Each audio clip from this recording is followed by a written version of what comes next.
Okay, so we are recorded already. Start tayo. Okay, so sa second page na tayo ng basic basic Bible theology. Na ang unang lesson natin ay bibliology, which is study of the Bible. Okay, so paano, and ngayon dito na tayo sa because of its divine inspiration, the Bible is ano sabi? Dahil divine inspiration siya, galing siya kay God, inspired siya. Number one, the Bible is fully inerrant. Okay? Pag sinabing inerrant, walang mali. Contains no error. Okay? The divine inspiration of the Bible ensures the Bible's full inerrancy in all matters of truth that it reveals. So lahat ng related sa katotohanan, walang mali yung Bible. Sapat na, kompleto na. Okay? Malinaw. Okay, so yung inerrancy of the scripture, it extends hanggang sa saan yon? Hanggang sa original manuscript. Okay, yung inerrancy, yung walang mali, doon lang sa original manuscript. Ano yung original manuscript? Ang Old Testament ay Hebrew written, okay? And then ang New Testament ay Greek, okay? So dahil doon, so dahil doon, ang wala lang daw mali ay yung pag binasa mo siya sa original na lengguwahe. Okay? Kaya minsan natatawa ako sa mga nagdedebate na pag nagdebate sila, nakabase lang sila doon sa salin. Yung salin, pag sinabing salin, nakasalin na sa English, nakasalin na sa Tagalog. Minsan meron pa silang paborito na translation. Sabihin nila ang totoong Word of God ay King James Version lang. Pag meron namang mga wrong doctrines na mga denomination, lahat naman meron, no? Wala namang perfectong denomination. Wag lang yung mga major doctrines like the identity ni Jesus and God the Father and God the Holy Spirit. Wag lang yun. Pero kung mga minors lang, maintindihan yon. Mga minor doctrine, magkamali, maintindihan pa. Walang problema. So, pag nagdebate sila, sasabihin nila yung Tagalog, yung importante. Oh, yan. Kaya sasabihin nila, oh, nasa Bible kami, oh. Tignan mo. Andyan yung pangalan namin. Oh. So may mga ganun, no? So hindi po ganun yung inerrancy of scripture. Ang inerrancy of scripture only extends up to the original manuscript. Ibig sabihin, yung Hebrew sa Old Testament at saka yung Greek sa New Testament. Kaya isang beses nagsermon ako sa Bilibid. Marami na palang aral doon. Dami ng inaral, mga teacher doon, han eh. Mga may ano talaga, may pinag-aralan talaga. So pagturo ko at nagturo ako ng about kay Jesus and yung mga background doon at tapos nagbanggit ako ng mga kakaunting Hebrew and Greek. Mangha-mangha yung pagkatapos tuwan-tuwa siya. Kada pumupunta na ako doon, kinakamay na ako sa makakamay man lang sa mga laya. Sabi, sabi para makakamay lang daw. Sabi ko, kamay ano yung Bucor, laya ano mga Bucor, yung mga police doon. Laya, hindi, gusto ko kayo, pass. So, yun yung ano nila. Parang natutuwa sila na makarinig na yung pag-explain sa Bible, hindi lang yung sa English galing or sa Tagalog galing. Ngayon, binabasa nyo, Tagalog na translation yan. Kaya, maintindihan nyo ako kung saan, bakit gusto ko kayo na mag-pursue ng higher education. For example, pagka-graduate nyo ng college, ang lingwahe na aaralin doon, Greek. Greek. Okay? So, Grego. Kasi Greek yung language ng New Testament. Pero walang time mag-aral ng Hebrew sa college. Pag masteral mo, doon pa lang, pwede ka mag-option mag-aral ng Hebrew. So kaya ako, nung college ako, Greek yung inaral ko. Pagka-masters ko, ang inaral ko Hebrew. Marami pa akong libro doon about sa Hebrew. Mas mahirap yung Hebrew kaysa sa Greek. Okay? Pero ngayon, dahil sa AI, hindi na ganun kahirap mag-study ng Greek or Hebrew. Pagka nag-aral kayo, Kunyari, John 3:16. Siyempre ako, na-memorize ko na yan sa Greek kasi isa yan sa mga memory verse namin. Kasi sa Greek subject, every class nyo, magre-recite kayo na may ipapamemorize sa inyo na Bible verse. Di ba kayo pinapamemorize kayo ni Ma'am Lodi, Psalm 23? Pero sa Greek subject nyo, yung memorization in Greek, hindi Tagalog, hindi English, Greek. Imagine nyo yon. Grabe talaga. Kaya, mga hindi talaga nagme-memorize, yun talaga bumabagsak sa Greek. Oo, kasi memorization dun. At saka yung original. Mm. Kaya kahit nga hanggang ngayon, kahit hindi ako mag-aral, naalala ko pa rin yung mga Greek word. Like, ang Greek word ng faith. Alam niyo yung Greek word ng faith? Pistes. Oh, parang mura, no? Pistes. Kung sa Bisaya yun, parang mura yun. Pistes. Faith. Pananampalataya. Pistes. Pistes. Oh. Ang God sa Greek, Theos. Theos, Theos. Ayan. Kung gusto niyo isulat ko sa Greek, bigyan niyo ako ng ballpen. Tapos, Sun, Wios. Yan, Wios. Okay? Yung salvation, Soter. Oh, ang salvation, Soter. Oo. Ang kasalanan, Hamar, Hamartia. Oh. Ang sin is Hamartia. Hamartia. Hamar, Hamar, tapos TIA. Hamartia. Oo. Sin. Hamar siya. Oo. Hamartia. Kasalanan.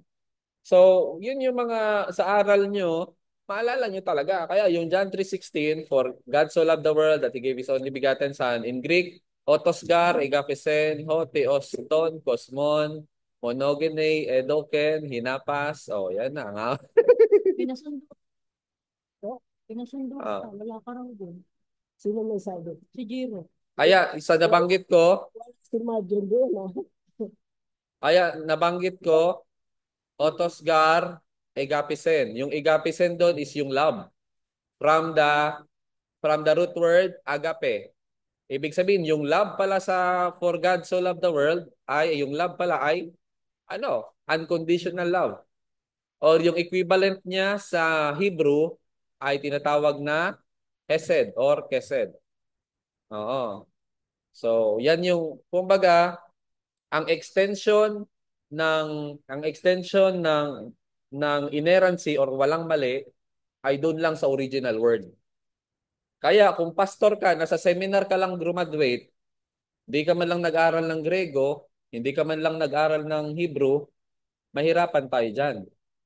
Minsan nga, biruan na nga lang namin sa Bible School, kung may magyaya sa amin makipagdebate, ang una naming sasabihin, marunong ka ba magbasa ng Greek? Bago ka makipagdebate sa akin, siguraduhin mo, nakakabasa ka ng Greek. Kasi kung magdedebate tayo, doon tayo sa original word. Hindi yung Tagalog, hindi yung English. Yun pa lang, mahinto na yung magdedebate sa'yo. Hindi niya inaral yun eh. Tama? Oh. Tama? Oh. Yung church na mabasa mo sa Bible, sa English, ang Greek word yun, ecclesia. Oh. Ecclesia. Ecclesia. Even yung pronunciation, dapat tama. Kasi yung mga hindi marunong mag-pronounce yan, ecclesia. Kaya dyan galing yung Tagalog natin na iglesia. Pero yung Greek niya, ecclesia, church. Ibig sabihin, church, simbahan. Okay, so, yun yung ano namin, lalo yung yung mga kaklasiko na mga medyo mayabang. Ganun talaga yung pambungad nila. O bago tayo magdebate, brother, marunong ka ba magbasa ng Greek? Ay, hindi. O sige, mag-aral ka muna. Balikan mo ako pagka marunong ka na. Di ba? Kasi, kung magdedebate tayo sa isang salita lang ng Tagalog na salin, para tayo naglulukuhan doon. Kasi kailangan hanapin natin yung original meaning niyan. Di ba? Okay? So, importante yung mga bagay na original manuscript aaralin mo. Kasi nga, ang goal mo is yung inerrancy of Scripture na wala talagang mali ang Bible. Pero, itong English, may mali ito, wala? Meron. Meron na. meron na siyang mga error. Kasi sa pagsalin, sa pag-translate. King James, may mali, wala. Meron na rin. Lahat ng salin, meron na. Kasi ang inerrancy of Scripture extends only to the original manuscript na Hebrew at saka Greek. Kaya, maintindihan nyo ako na pinag-aaral ko kayo sa Bible School. At kahit ang plano natin dito, Han, kada makatapos sila ng isang theology, isang certificate.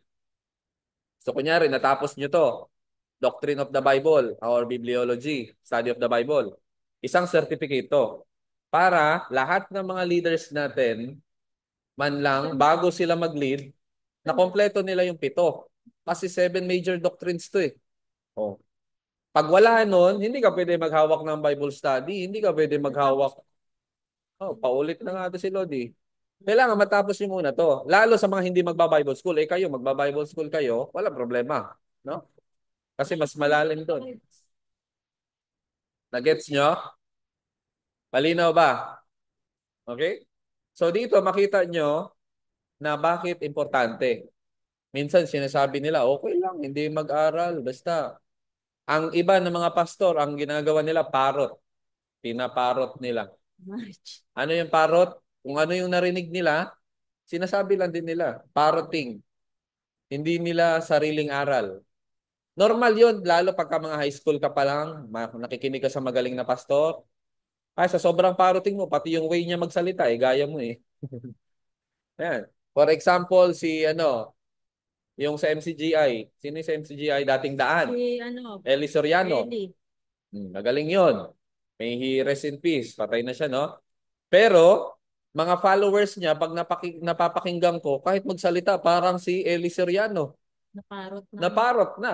Paroting tawag doon. Okay?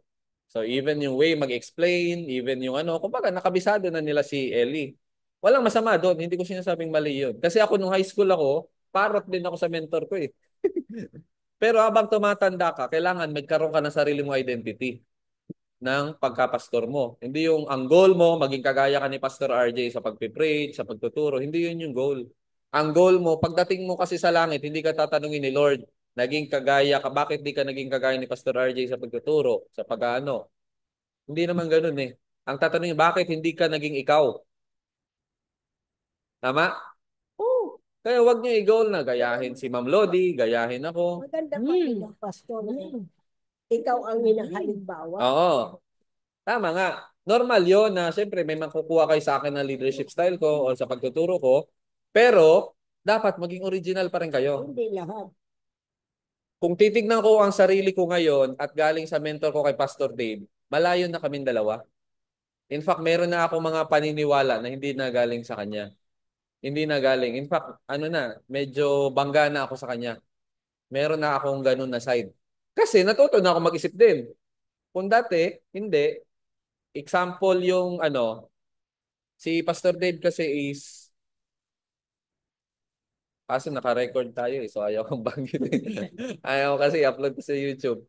Pero meron siyang isa na about lang naman sa creation. About lang naman sa creation story. Magkaiba kami ng pananaw. Okay? Magkaiba kami ng pananaw. And nire-respeto ko yung pananaw niya. Ayan. Pero dahil na-encounter ko rin at nakapag-aral din ako sa masters, nakapag-aral din ako na mas meron mga magano, no? For example, nag-aral kayo sa college. Excited na kayo masyado. Mali pala yung mga turo ni Pastor RJ. Banggain ko yun. Huwag muna. Magmasteral muna kayo. Kasi yung mga tinuturo ko sa inyo, mas mataas. Hindi lang doon sa college level. Okay? Kaya minsan, pagka may pananaw kayo sa college na tingin nyo, ganto, ganyan, mali yung sinasabi ni Pastor RJ, doon nyo makikita yan pag nagmasteral na kayo. Kaya nga, pastor, binabangga na rin kayo. Kasi paniwala ng isa, mali yan. Kay pastor din, hindi yan. Hmm. Ganun talaga. Oo. So, ang Bible ay fully inerrant. Okay? Walang mali. Saan lang ang walang mali ang Bible? Sa original manuscripts. Okay? In all matters of truth that it reveals. Sa lahat ng bagay na truth, katotohanan. Ngayon, tanungin ko kayo, wala bang mali ang Bible pagdating sa science? Mali. Iba kasi ang science, iba kasi ang sa Bible. Tama. Huwag niyong kalimutan. Ang Bible is not a science textbook. Hindi niyo pwede sabihin na dito mo kukunin yung mga source mo about science. Kaya nga, mga estudyante, pag nakasagot sa exam, lahat ng sagot, lab. Pagkatanong ng teacher, bakit? Kailan ba mali ang pagmamahal? Ah, ayun, bagsak. Okay? Nagets nyo?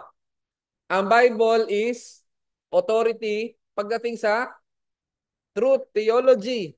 Ha? Pero hindi siya authority pagdating sa philosophy, sa science, sa mathematics, sa cooking. Si Jesus nagturo, magluto. Ay, hindi. Si Jesus magturo, pakainin mo ang mga tao. Tama? Pero sabi niya ba na nagturo ba siya na paano magluto? Hindi. Punta ka sa libro na nagtuturo magluto, cookbook, no? Recipe books. So ang Bible, ganun. Hindi mo pwede na kuha ka dito ng mga scientific truth na porket merong mga times dito na tama yung Bible. Pero hindi ibig sabihin, dyan mo na kukunin lahat ng science. Okay? Kaya maraming nagagalit sa mga Christians kasi tawag sa atin mga bobo, bio-bio. Kasi naniniwala tayo sa mga bagay na sobrang contradict naman sa science. For example na lang, tingin sa akin, sa panahon ni Galileo Galilei, si Galileo Galilei ay isang pari at naimbento ni Copernicus yung telescope. No. Pagdating kay Galileo Galilei, napandingan yung budget niya. Kasi scientist din siya aside sa pare siya. Nung malaki na masyado yung telescope niya, pagkasilip niya sa telescope niya, nagulat siya. Kasi yung nakita niya is heliocentric. Sa panahon na yon na tinuturo ng mga pope, ito yung problema pag ang mga pope magturo ng science. Ang turo ng church during that time is geocentric. Pag sinabing geocentric, ang Earth, Bilog flat. Bilog flat. ang turo ng geocentric ay the Earth is the center of the solar system. So ang Earth daw ang nasa gitna, tapos yung Moon, yung Sun, yung lahat ng planeta umiikot sa kanya. Ganon daw yung tingin niya. Geocentric. Kasi nga meron sa mga Bible eh, 'di ba? Minsan makahanap ka na parang apple of the eye, focus niya yung Earth, 'di ba? So, tingin kayo sa akin. Nung nakita ni Galileo Galilei, anong ginawa niya? Sinabi niya sa church na hindi naman pala totoo yung geocentric, heliocentric. Ang nasa gitna ay sun, hindi earth. Tapos lahat ng planeta naikot sa sun. Oh, namartir siya doon. Imamartir siya doon. Ipapako siya, ipapatayin siya kasi bawal banggain ang church. Pag nagturo ka ng mali against sa church, patay ka. Ano nangyari? Pinatay si Galileo. Hmm. Tapos, pagdating ng panahon, na-realize nila, tama nga si Galileo. Pero napatay nila si Galileo. I-check nyo na lang kung ano nangyari sa kanya. Kasi, check ko ha, kasi sa tingin ko parang, bumaliktad si Galileo eh. O, sige na nga lang, geocentric na lang. Parang ganun yung nangyari. Double check ko lang ha. Para ano. Kasi si Copernicus yung sure talaga na namatay. Oo.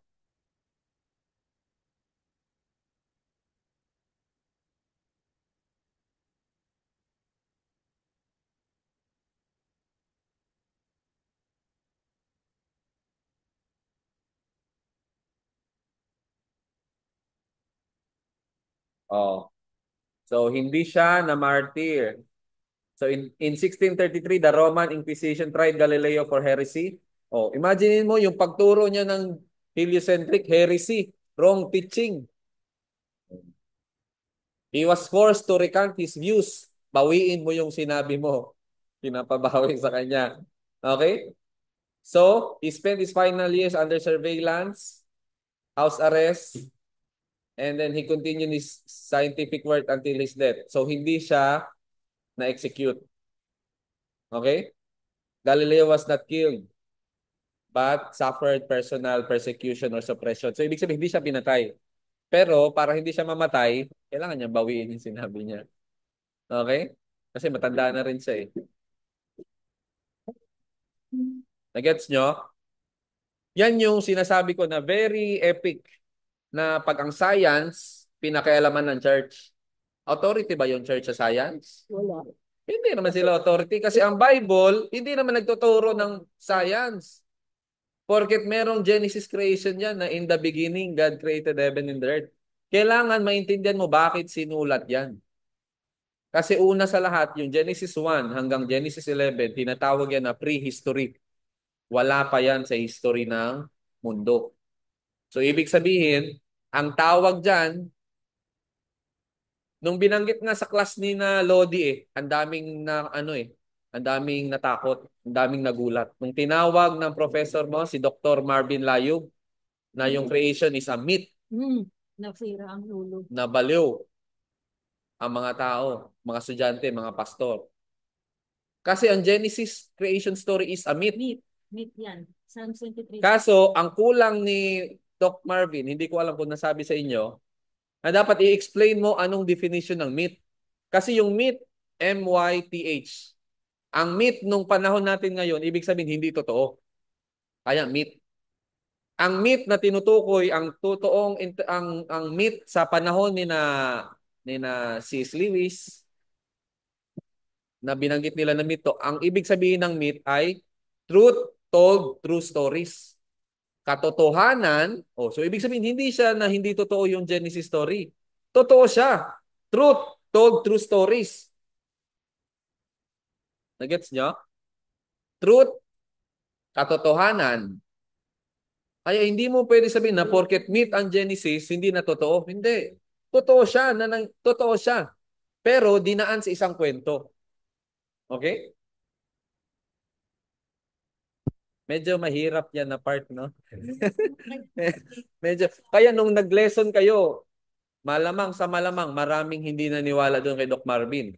At pwede ka pang i-ano noon.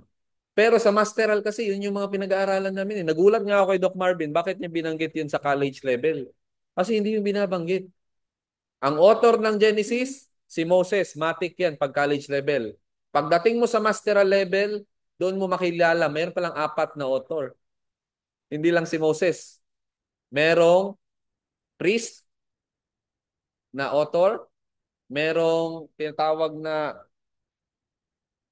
Yahwist na authorship from the root word Yahweh, so Yahwist. Meron namang authorship ng Elohist from the root word Elohim, si God. Oh. Tapos, ang last na author ay yung post-exilic. Ang post-exilic, ito yung during exile. Na, nung na-exile sila, kaya nila sinulat ang Genesis kasi pupunta sila sa ibang bansa. Pupunta sila sa Babylonia. At pagdating nila sa Babylonia, baka makalimutan nila yung pinanggalingan nila. Alam mo yon? Baka makalimutan mo yung mga bayani mo. Baka makalimutan mo si Abraham, si Isaac, at si Jacob. So, ang nangyari, yung mga tao doon, sinulat na nila. Inulit nila sinulat yung Word of God. Para ma-remind sila kasi pagdating nila sa Babylonia, alam niyo ba sa Babylonia, mayroong tinatawag na 7 tablet of clay. 7 day of creation sa Bible, no? Sa kanila, 7 tablet of clay. Malinaw? So kaya, mapansin mo, habang may creation story ang mga Babylonians, tinapatan. Or sabihin natin na meron ding creation story ang mga Hudyo. Na huwag kayong maniwala dyan sa 7 tablet na yan. Dito tayo sa salita natin. Kung dito sa Babylonian creation story, ang tao ay galing sa dugo ng Diyos, EA. Si EA ang pangalan ng God. Sa Bible naman, God created man in His own image. Galing siya sa imahe ng Diyos. And paano siya ginawa? Galing siya sa alikabok. Galing siya sa dust. So, may pagkakaiba yung creation story. Tapos, tingnan niyo pa. Ang Babylonian, ang image of God. o representative ni God dito sa lupa ay hari, nobles, at mga lalaki lang. Ang image of God ay hari, nobles, at ang mga lalaki. Sa nobles, kasama na dyan yung mga priest. Pero ang mga babae, hindi sila image of God. Gets nyo? Hindi siya image of God, ang babae. At the same time, hindi siya image of God. At the same time, image siya ng lalaki. Okay? So the woman is the image of man. But the man is the image of God. Yun yung sa Babylonian story. Pero tignan mo, ang isa pa, nung nag-create si God ng unang tao, ang unang tao ay Babylonian. Ah. Kasi ang creation story, ang purpose ng creation story is ipakita sa buong mundo na kami ang unang ginawa ng Diyos at kami ang pinakamakapangyarihan. Pero tignan mo, ang creation story ng Bible. Sino ang unang ginawa? Hudyo ba yung unang ginawa? Hindi. Normal na tao, male and female. Kaling sa alikabok. Hindi nga Jew yun eh. Jewish Bible yun. Pero hindi Jew yung unang tao na ginawa. Ibig sabihin, common man. Adam. From the Hebrew word na ang lupa, ang Hebrew ng lupa ay Adama. Kaya kinuha siya sa Adama. Anong pangalan niya? Adam. Adam. Di ba? Galing ni God, no? Oh, makinig. Tingnan niyo pa yung kaibahan ng contrast ng Babylonian story at saka Jewish Bible. O, tinatawag ko siya na Jewish Bible ha. Kasi ang Jewish Bible ay Old Testament. Hindi, sa atin tawag natin Old Testament. Sa mga Hudyo tawag dyan Jewish Bible. O, tingin. Ang image of God, Genesis 1:26, and He created them, male and female, image of God. Wow. Nagets nyo? Narinig nyo? Image of God, babae at lalaki. Habang ang Babylonian creation, lalaki lang ang image of God. Kaya ma-imagine nyo habang binubuklat, habang binabasa yung scroll, sa Babylonian exile doon nag-umpisa ang synagogue. Kasi wala na silang temple, kaya nag-umpisa na yung maliliit na simbahan ng mga Jew, which we call synagogue. Okay? Ang spelling, synagogue. Pag binasa na yon at merong makapakinig na Babylonian, wow, grabe naman yung creation story ng mga Jew. Hindi man lang isang Jew ang unang tao. At ang malupit pa, babae at lalaki, imahe ng Diyos. Sa amin, lalaki lang ang imahe ng Diyos. So, nagets nyo? Ang God po ng Bible is universal God. Ang God ng creation story ng Babylonia is personal God ng mga Babylonians lang. Si Marduk, si EA. Yan. Nagets nyo? Kaya sobrang powerful ng God ng Jewish Bible. Kasi, bakit? Universal yung God natin. Hindi lang siya Diyos ng Kristiyano, hindi lang siya Diyos ng mga Hudyo, Diyos siya ng sanlibutan. Wow! Amen. Amen. Di ba kayo natutuwa sa ganung balita? Natutuwa ko. Oh, di ba? Kasi minsan, pagdating mo sa langit, tatanungin natin, sino kaya yung Diyos na harapin natin doon? Si Allah? Si Yahweh? Si Marduk? Sino? Si Zeus sa Greek God? Sino kaya ang totoo? Si Elohim? Magtatanong tayo, pero ngayon na-realize mo na ang haharapin mo pala na Diyos is yung Diyos na Bible. Kasi universal na Diyos siya. Ibig sabihin, ang haharapin mo si God the Father. Ang pangalan niya na generic is si Elohim. Tapos, yung personal name niya ay si Yahweh. May His name be praised. Tapos, harapin mo din doon sa langit si Jesus, God the Son. Anak ng Diyos Ama. Wow. Di ka ba natutuwa nun? Na tayo mga Kristiyano, hindi mali yung pinaglilingkuran natin? Amen. Amen. Ang hirap kaya nun, no? Binuhos mo yung buong buhay mo sa relihiyon, tapos maling relihiyon pala. Di ba? Parang lugi at buhay mo nun, no? Oh. Pero ang Diyos sa Bible ay universal. Kaya, bago nyo i-interpret na sabihin, hindi pala totoo yung Genesis dahil myth. Hindi yun yung ibig sabihin. Anong ibig sabihin ng myth? Truth told to true stories. Ang myth po ay katotohanan Na istorya. na Kasaysayan Kinento ng sa pamamagitan ng ah, truth told, true story. Katotohanan na sinabi sa pamamagitan ng kwento. Okay? Malinaw? Kaya, doon sa apat na authorship, si Moses ba, Yahweh ba, Elohim ba, or yung post-exilic, mas malapit ako sa post-exilic. Okay, may bigat si Yahweh na authorship, may bigat din si Eloise, may bigat din yung Priestley, pero mas agreeable ako doon sa post-exilic or sa exile writer kasi mas historically mas maayos siya. Malinaw? Of course, hindi yan pinag-uusapan sa college level kasi ayaw ng mga professor na magulo yung utak ng estudyante. Mamaya, imbis na matuto, nabaliw. baka tayo isa dito. Okay? Bago kayo mabaliw, may stress, baka din nila na yan, di ba? Baka tayo mabaliw na. Kailan pa tayo sa college. Oo. Nagets nyo? Hinto muna ako saglit. Baka may tanong kayo doon na part. Kasi gusto ko na wala kayong hindi kayo maligaw. Ano yun sa creation, yung unang nilikha, hindi Jewish. Oh, hindi Jewish. Ano yun, Gentile? Ano? Yung normal na tao, universal man. Gentile. Wala pang Gentile, wala pang Jewish. Kasi nag-umpisa ang Jewish, hindi nga Jew si Abraham eh. Si Abraham nga, siya yung pinakaunang tinatawag na father of faith, di ba? Pero siya ay taga Mesopotamia. Hindi siya Jew. Ang Mesopotamia ay moon worshipper. Moon ang sinasamba nila. Pero dito mo makikita yung universality ni God na kahit moon worshipper sila, nakakarinig sila ng boses galing sa Diyos. Akala nila yung moon yung nagsasalita sa kanila. Yun pala, yung totoong Diyos na pala.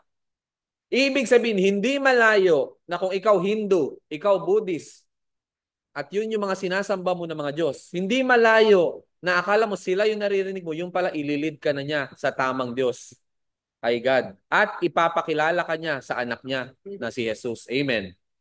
Amen. Amen. Oo. Kasi si Abraham, ganun siya eh. Akala niya, moon lang yung kumakausap sa kanya kasi naririnig ng tatay niya, yung si Terah. Sobrang devoted nila kay God eh. Kaya nakakapakinig sila. Pero moon worshiper sila. Halin na lang. Kaya palagi nilang sinasabi, susundin kita na Diyos ng aking ama na si Terah.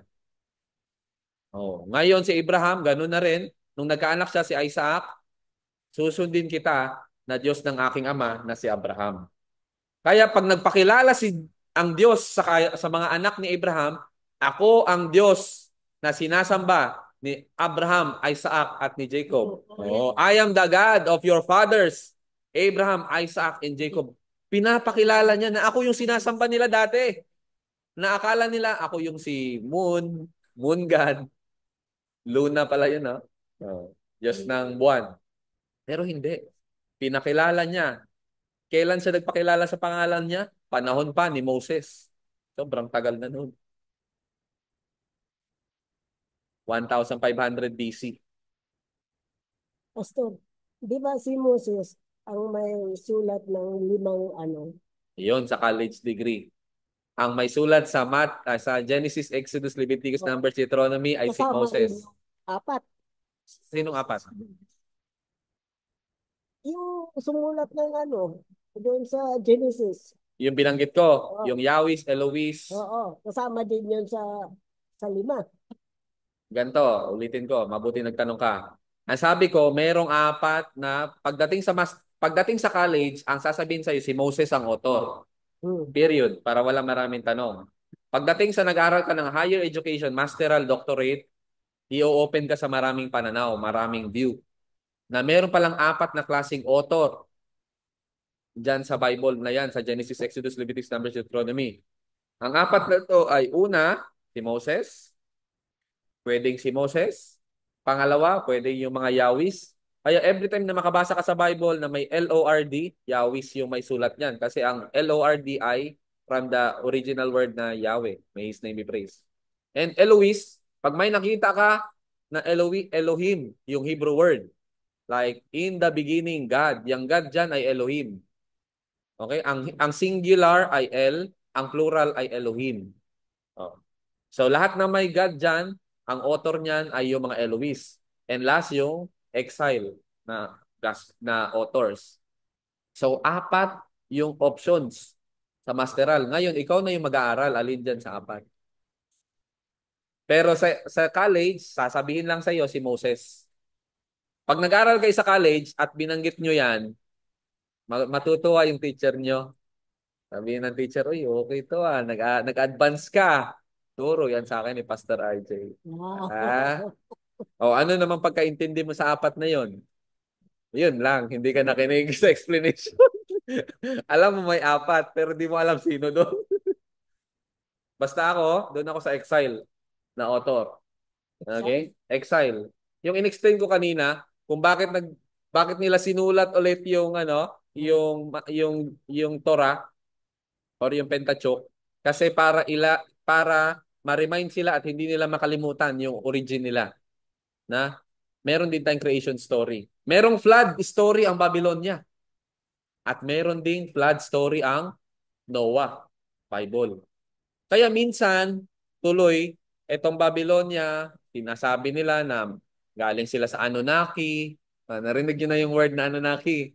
Na alien, sinakop tayo ng alien. Kasi galing tayo sa mga primitive pa masyado. Hanggang ano pa lang tayo, Homo erectus. Nung pagdating ng mga alien na Anunnaki, tinuruan tayo ng technology. Pero, bagsak yun. Bakit? Makinig kayo. Ang tao, pag tinignan yung minerals, DNA natin, lahat 98% mahanap sa lupa. Ibig sabihin, ang tao galing talaga sa lupa. Hindi tayo galing sa ibang planeta. Nagets nyo? Kaya nga, ang Adam, mas sigurado yon at mas accurate yon sa science. Kaya nga, from dust you came, to dust you shall return. Di ba? Pag namatay ka, galing ka sa lupa, babalik ka sa lupa. Pataba ng lupa. Eh di sana sa sobrang daming patay na kung hindi tayo original sa lupa, nabulok na yung lupa, namatay na yung lupa. Di ba pagka merong hindi original sa lupa, hindi kinakain ng lupa? Example, plastic. Hindi kinakain. Ilang libong taon bago matunaw yung plastic. Hindi talaga lang. Di ba? Hindi talaga. Ibig sabihin, hindi tayo plastic. Natutunaw ka agad tayo. 5 taon pa lang, durog na eh. Sabihan mo yung katabi mo, di ka plastic. Di ka plastic.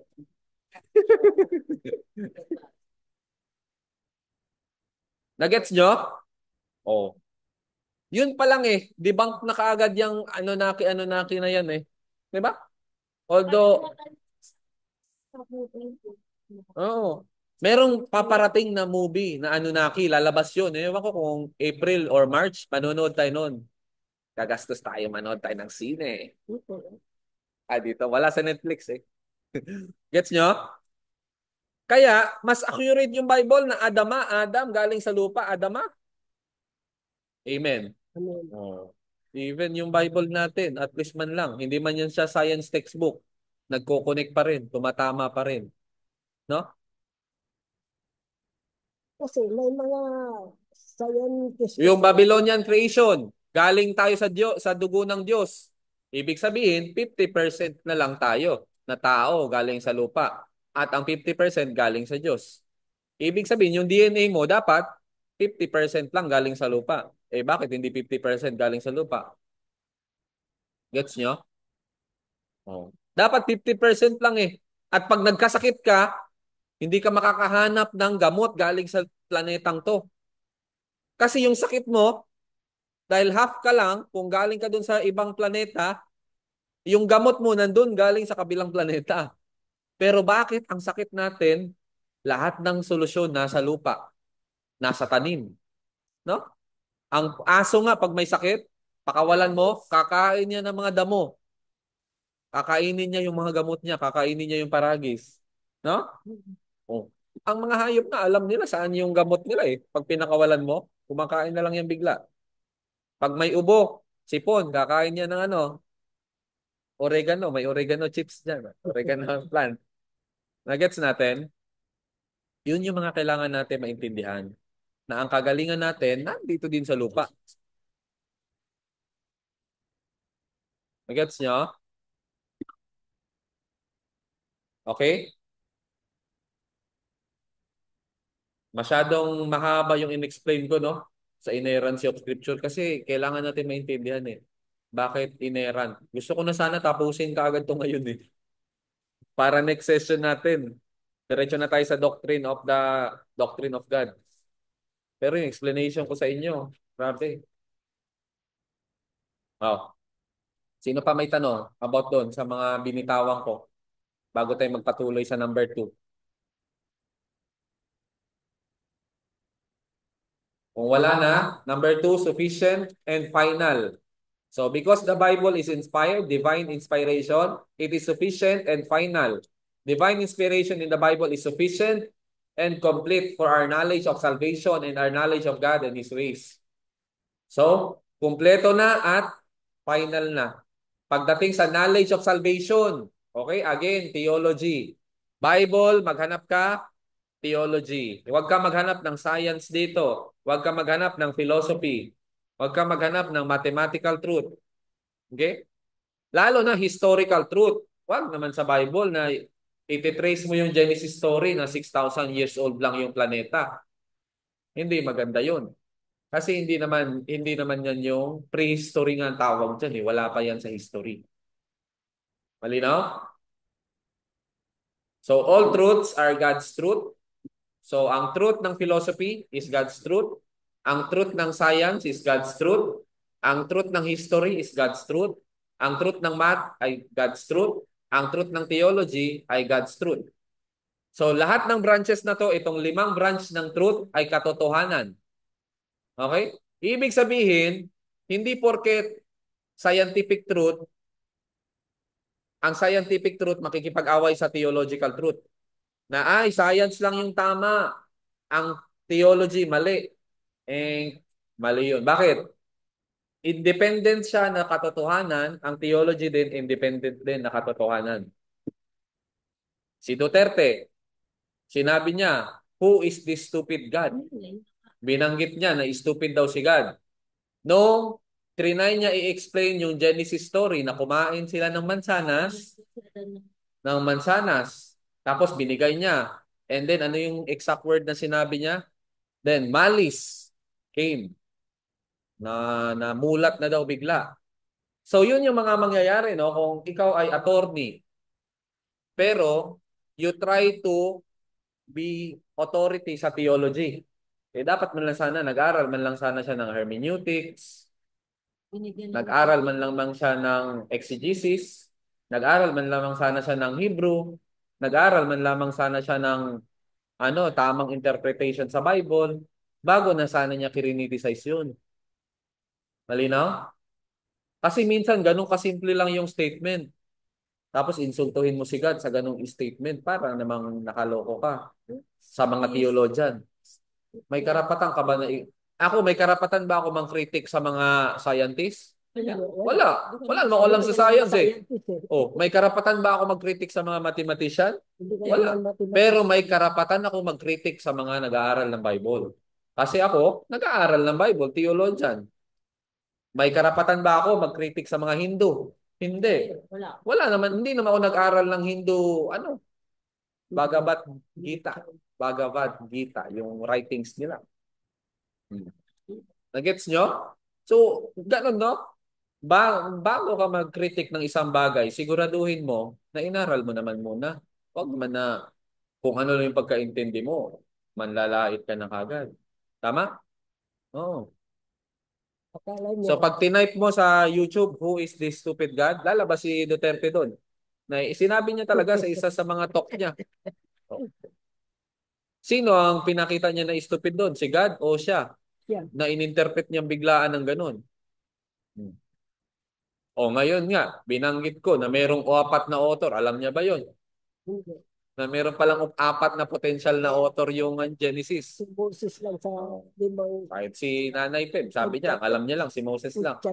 Kaya, nung college ako, masyadong sobrang yabang na ako. Sabi ko, grabe, alam ko na lahat. Ready na ako magpastor. Sabi ko gano'n. Nung nag-aaral ako ng masteral, ay, wala pala akong alam. Nanliit ako sa sarili ko. Sa yabang ko, nanliit ako. Kasi, ulit na naman sa masteral, Theology 1, Theology 2, Theology 3. Eh sabi ko, hanggang Theology 5 nga ako nung nasa Bible school ako. Isa sabi ko, chicken, dali-dali na lang ng subject na to. Pagkaupo ko wala akong naintindihan sa teacher na sinasabi. Indian pa yung teacher ko. Wala akong maintindihan eh. English, dire-diretso. Walang notes, walang PowerPoint. Dito lahat galing sa utak niya pag nagturo siya. Sobrang talino talaga. 3 hours every session. 3 hours. Alam mo, ang tabi niya, Coke. Kasi nauubusan siya, kasi diabetic siya, nauubusan siya ng energy. Oo, inom siya ng Coke, dire-diretso. Tapos ayaw niya na bigla kaming susundot para magtanong or ano. Kasi mawawala siya sa thought process niya at ayaw niya ng maingay. Kailangan pag nagturo siya, hinig ka lang muna. Pagkadating na sa question and answer, doon ka na magtatanong. Basta talaga, pagka-notes ko talaga noon. Sulat ko, tapos pagbanggit ng pangalan ng libro, sulat ko rin yung pangalan ng libro. Pagkabanggit niya ng pangalan ng author, sulat ko. Kasi pagka hindi ka magsulat, maiwanan ka eh. Siguro sa isang lecture niya, ang nababanggit niya na libro, 10, 15, mga author. Sobrang dami talaga niya. Man, sobrang talino, no? Sabi ko, akala ko alam ko na. Ha? Walang PowerPoint. Pero hindi ka maboboring. Kasi ang galing niya talaga magturo. Yun yung mga totoong matatalino. Wala nga, Wala tayo sa katiting. walang outline yun pag nag-cellphone. Oh, kahit mag-sermon yon, walang manuscript yun. Walang PowerPoint. Ang meron siya, may kukulit. Chocolate Yung energy niya bumalik. Dark chocolate. para yung artista sa Ay, hindi nagcha-charge to. Paki-charge yung ano. Hindi nagana yung... para yung pelikulang incheck na Iris, baka mamatay. Nagets nyo? Ayun na, charging na. Tumunog na.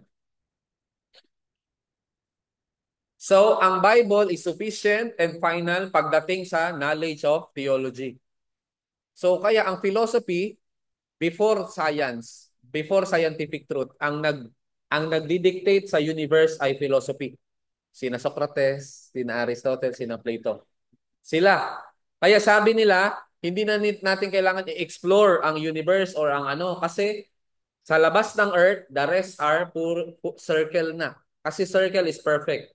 So dahil sa labas daw ng Earth ay perfect, so circle na. Eh, nakita nyo paano umikot yung mga planeta? Circle ba? Hindi. Elliptical. sa ganun. Oh, paoblong, di ba? Oh, no? Hindi siya perfect circle yung ikot.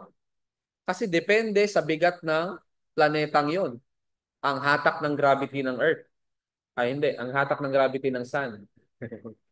So, kung ikaw mabigat ka, at mabigat din yung Sun, medyo makapalag ka. Pero kung masyadong maliit ka ng planeta at magaan ka, nandun ka sa pinakamalapit. O, sino yung pinakamalapit na planeta? Uli. Mercury. Mercury? Tama ba? Oh. Kasi maliit siya, no? Next. Anong next ng Mercury? Neptune. Layo naman ng Neptune. Venus. Sino next? Huli kayo, magpastor kayo. Baka si Hindi, mas malayo yung Mars baka si kaysa sa Earth Pang-apat yung Earth, di ba? Ay, nalito na tayo. Ang Earth yung pang-apat, no? Sorry na, hindi talaga tayo mga scientist. Kaya talaga. kasi Venus. Ito na. Okay. Patulong tayo kay ano. Mercury, Venus, Earth. Pang-apat yung Mars. So, mas malaki, mas malayo siya, no? At saka, mas mabigat na siya. Yung ano niya, yung planeta niya, hindi na siya nahahatak ng gravity ng sun. Okay? Kasi naglalabanan lang yan ng gravity. Bakit nandyan yung moon? Na-attract yan sa gravity ng Earth. Pero dahil mabigat din yung moon, may sarili din siyang gravity, pumapalag din siya. Kaya hindi siya lumalapit. Pinakamalapit siya pagkatapusan. Every end of the month. Kaya pag napalapit siya, yung dagat nag-high tide kasi na mamagnet yung dagat sa kanya. Kasi nga, gravity din siya, napupull din. Kaya hilahan lang naman ng buhay eh. Ang sun, hinila niya lahat sa kanya. Kaya merong ilang planeta na ikot sa kanya? 9, 10 ata. 8. Hindi sinali na si Pluto, hindi na daw planeta eh. 9 sana yan, kasama si Pluto. Ano si Pluto? Asteroid na? Pluto. Dwarf planet dapat yan eh. Pero wala na, Neptune na ang kinonsider na pinakamalayo. Anyway, nagets nyo? So, going back, ang word, uy, nawala na naman yung charging. Okay. So, going back, ang authority, pagdating sa science, ay scientific truth. Hindi yung theological truth na Bible. Ha? Huwag natin pag-awayin. Kaya, respetuhin natin yung differences. Tapos na tayo sa 18th century, sa Middle Age, 15 yung next 500 years, na 15 to year 2000. Yang panahon na yan, tinatawag yan ng iba na Dark Age or tinatawag yan na Renaissance. Okay? Ang ibig sabihin ay ang mga tao ay naging scientific na. Naging scientific. Nung naging scientific na yung mga tao, alam niyo nangyari? Nung naging scientific sila, Nangabalin nila. tinignan na nila yung Bible na mali, hindi totoo. Kasi science na lang daw yung katotohanan. Hindi na daw totoo yung Bible. Hindi ganon. Meron scientific truth, meron pa rin theological truth. Ngayon, wala na tayo. Post na tayo eh. Hindi na tayo gano'n na ang totoo lang ay philosophy or ang totoo lang ay science, ang totoo lang ay math. Hindi. Lahat yan ay katotohanan and all truth are God's truth. Huwag mong pag-away-awayin. Pag merong mali na theology, hindi dapat yan i-correct ng scientist. Ang magko-correct dyan yung tamang theology. Kung merong maling science, hindi yan i-correct ng theology. Ang magko-correct niyan ay tamang science. Oh. So, ibig sabihin, pag merong mali na theology, ang may kasalanan yun, yung mga maling theologian. Hindi yung mga iba. Hopefully, yan na yun. Yung natin, pananaw natin, no? All truths are God's truth. Wag nating iangat yung Bible, tapos the rest i-interpret gamit yung Bible. Yung philosophy, yung science, yung math. Wag naman ganun. No? Amen. Kaya, sufficient and final siya, complete for our knowledge of salvation and knowledge of God and His ways. Oh, 2 Timothy 3:15. Basa. Paikot na. Sa'yo, 2 Timothy 3:15. Sa'yo, Jude 3. Sa'yo, 1 Corinthians 4:6. Sa'yo ay Revelation 22:18-19.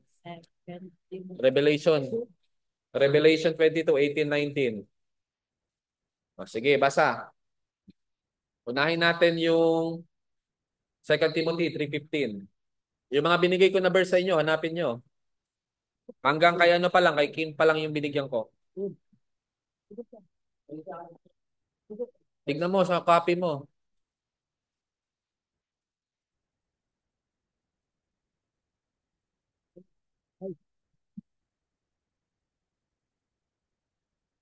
Second Timothy. Yung isa na in-upload ko sa YouTube na doctrine, ewan anong doctrine yun, basta may nanghingi sa akin ng kopya sa YouTube, nag-comment. Sabi, pahingi ako pass ng lecture mo ng papel mo ng Doctrine of God and Doctrine of the Bible. Imagine niyo pag ina-upload natin sa YouTube, may nanonood at natutuwa din sila. Although pagka tingin mo sa papel, ganito lang yung makita mo. Yung mga explanation ko, galing na doon sa inaral ko sa masters. At meron din dito yung mga statement, pero yung explanation galing na sa masters or sa mga naaral or nabasang libro na related sa theology. O, basa na. Second Timothy. Bigyan nyo ng isang mic, yung taga-basa.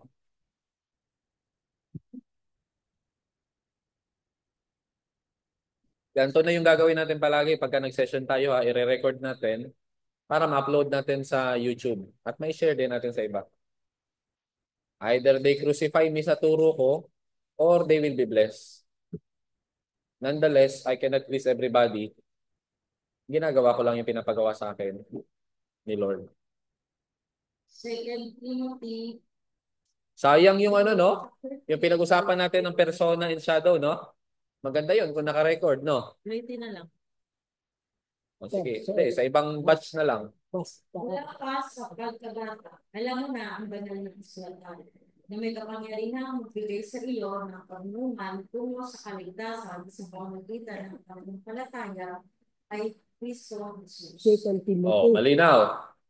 Nagets nyo? Sobrang linaw, no? Na ang banal na kasulatan ay nagbibigay sa inyo ng kaalaman para maintindihan at mailigtas kayo sa pamamagitan ni Kristo Jesus. Okay, so knowledge of salvation. So, enough, complete knowledge of our salvation. No? Basa next verse, Jude 3. Isang chapter lang yan, kaya isang verse lang yan babasahin mo. Hey, Jude. Sulat sa inyo tungkol sa kamatasan ng ginagawa sa mga.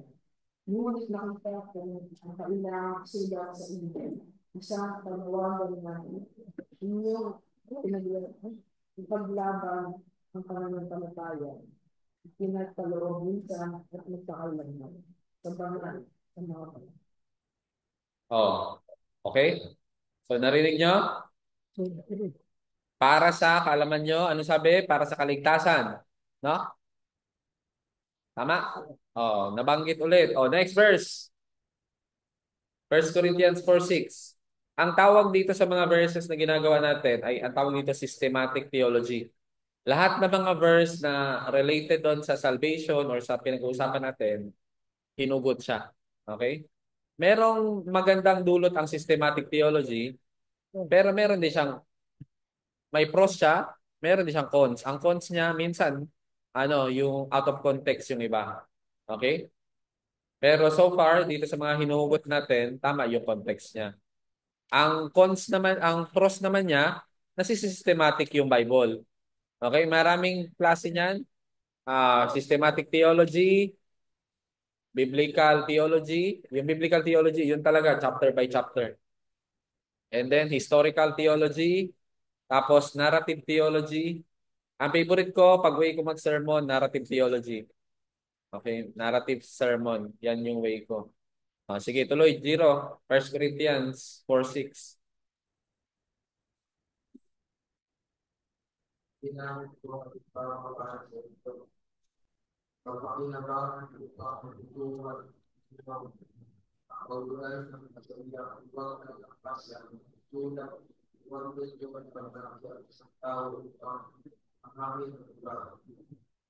Oh, narinig nyo? I have applied all these things to myself and Apollos for your benefit, brothers, that you may learn by us not to go beyond what is written. O, kung ano lang nakasulat, huwag kayo lumagpas dyan. That none of you may be puffed up in favor of one against another. Okay? So, ito ay ina-address niya dahil sa division ng simbahan. Nagdi-divide na sila. Ang iba sabi, ako kay Apollo, ako kay Pablo. Oh.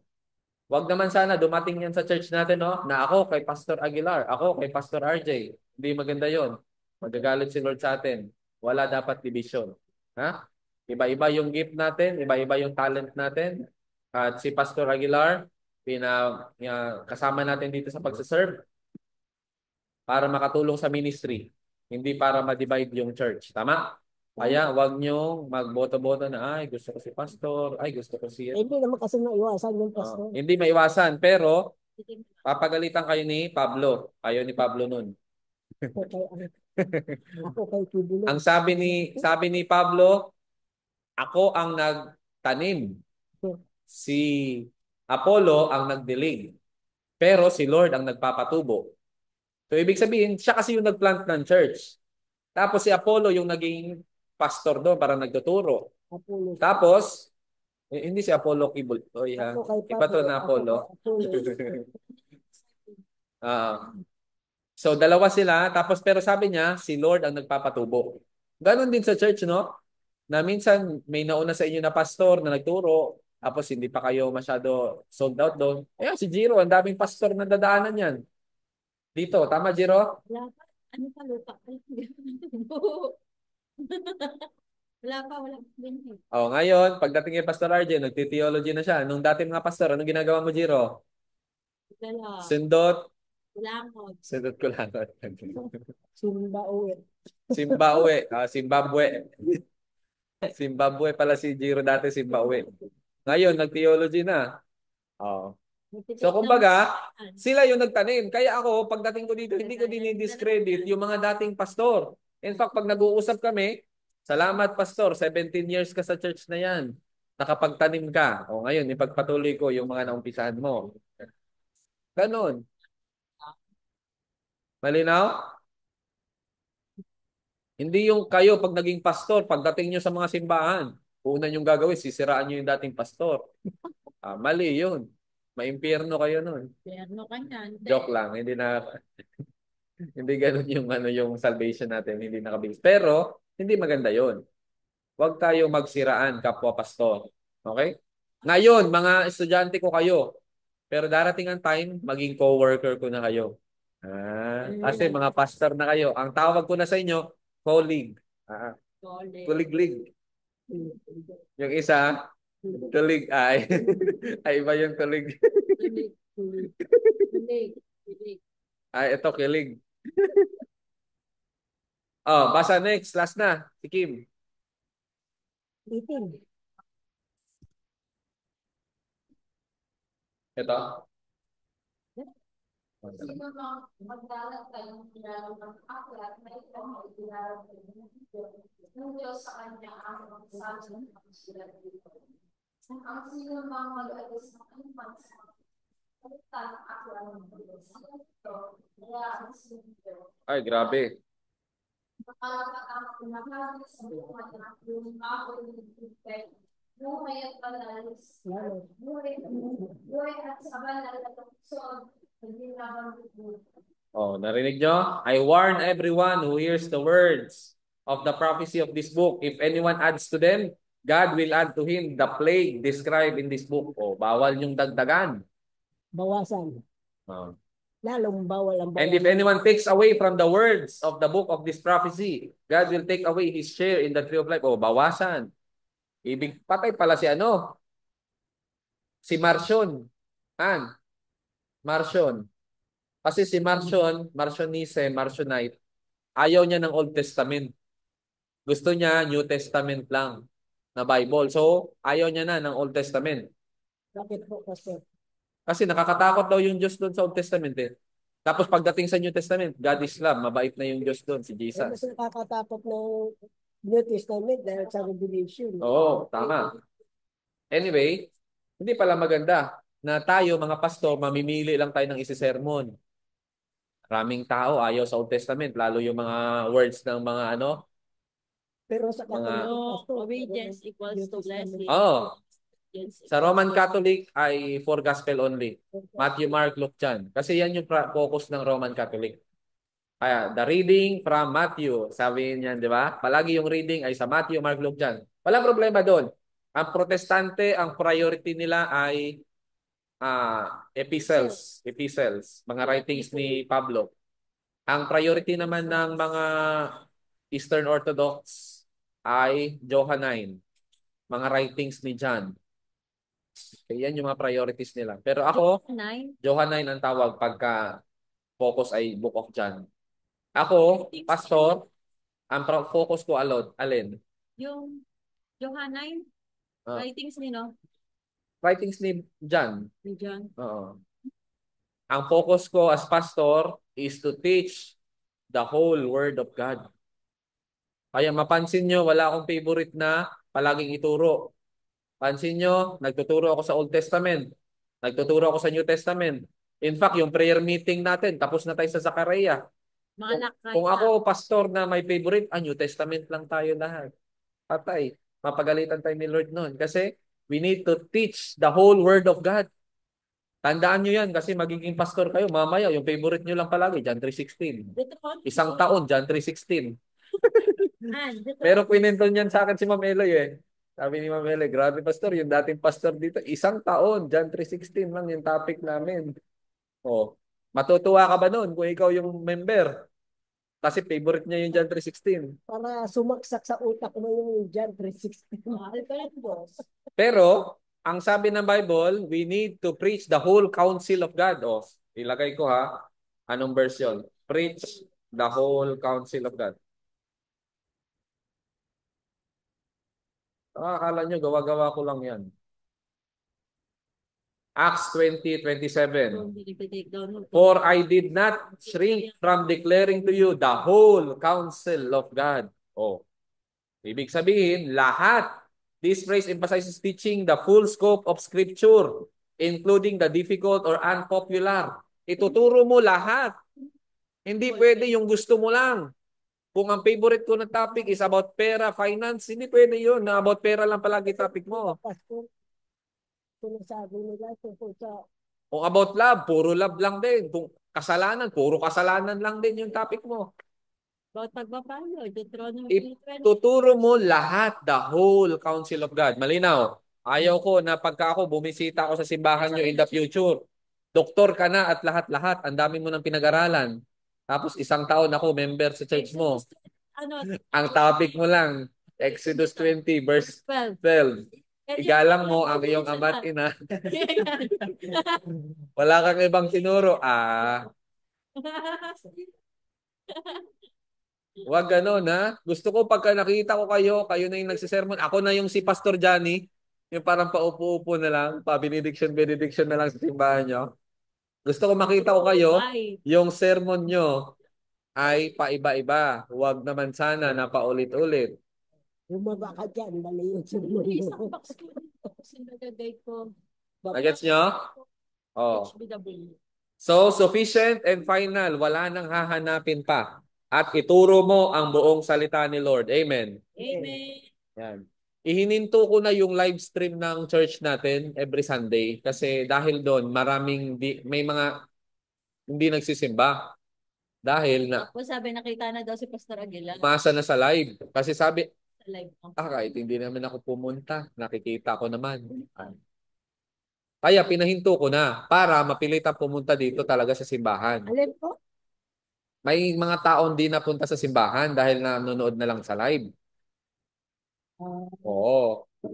So, example doon, yung magulang yun ni na Marjun. Kasi nung bumisita tayo noong December, sabi, kilala na daw niya yung bagong pastor kahit hindi pa siya nakapunta. Kasi napapanood niya sa live. So, sabi ko, di tanggalin natin yung live para pumunta na sila. Pumunta naman talaga sila after nun, nung tinanggal na. Pero mas maganda pa rin, Pastor, yung personal kaysa Oo, tama. Kasi, paano yung kamayan? Hindi mo makamayan sila eh. tsaka, di ka Online. makapagtanong. Oo. Hindi tayo makapag-ano. Okay. Number 3. Authoritative. So dahil ang Word of God ay inspired, it is fully inerrant, walang mali, sufficient and final. And number 3, authoritative. Divine inspiration of the Bible implies that the Bible is our final authority in all matters of faith and conduct. So siya lang ang final authority pagdating sa faith and conduct. Ano daw? Sa pananampalataya natin at sa gawa natin. Malinaw? So, ang tama is yung sinasabi ng Bible na tama. Ang mali, ang sinasabol ng Bible ng mali. Pag sinabi ng gobyerno, tama na yung mali, anong susundin mo? Pwede yung mali. Susundin mo yung gobyerno? Total, sabi naman ng gobyerno eh. Ayun yung ano. For example, tingin sa akin, example natin yung USA, ang US. Kasi ang gobyerno sinabi, okay lang yung pagiging bakla. Yung kay Biden, di ba? Ang daming budget sa kabaklaan. Ang dami. Ang mga teacher, bawal na hindi magturo ng gender. Dapat ituro mo yung lahat ng gender kasi papipiliin nila yung mga elementary ng gender nila.